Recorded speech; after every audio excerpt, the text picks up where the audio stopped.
I think it's becoming pretty clear now exactly what the mainstream media in this country stands for, what it represents, and who it wants to serve, namely itself. Now, the actions of the mainstream media over the last few months have highlighted to me, and I'm pretty sure to quite a lot of other people as well, that the media do not exist to inform, to entertain, or to educate any longer. They exist primarily to strike fear into the population, and I'd say they're doing a pretty damn good job of it as well. Now let's talk about the last few months and the coronavirus pandemic, because I want to suggest that people's lives do not matter to these people who are spinning these narratives and these news agendas. Now, the coronavirus pandemic took hold in the UK from late February, and it reached a peak of deaths on the 12th of April. For that entire time, and in the build-up to it, we were inundated with images of people, first of all, images and videos of people in Italian hospitals gasping for air, choking to death. We were told that was coming our way.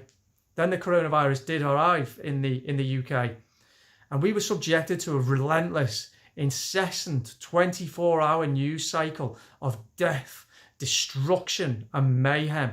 It was constant, utterly incessant. We were told repeatedly and frequently every single day how many people had died, how many deaths have been recorded in the last 24 hours.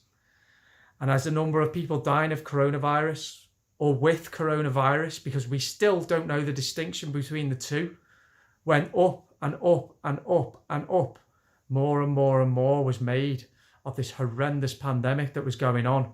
All of a sudden, people didn't die of other things anymore. Only coronavirus mattered. But let's focus on coronavirus, because anybody who dies, it doesn't matter what they die of. All lives are equal. Yet they're not, are they?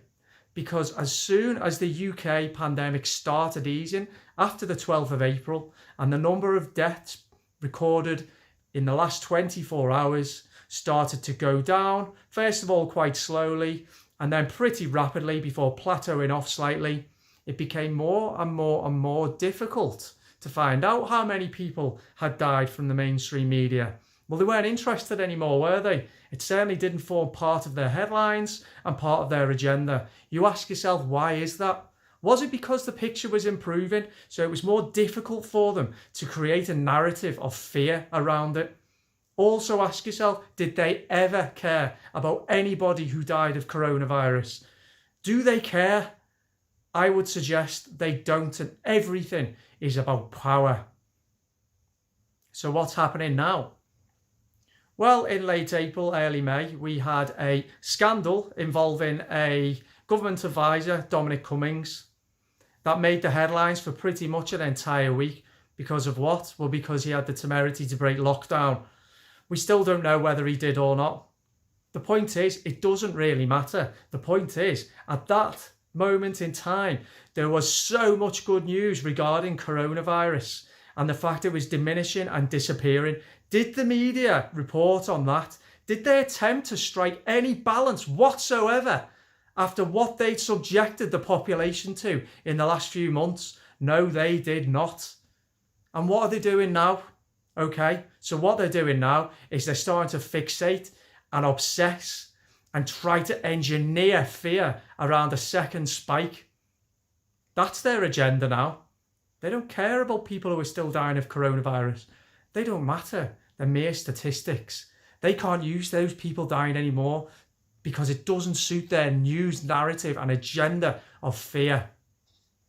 BBC, Sky, ITV, CNN, hang your heads in shame.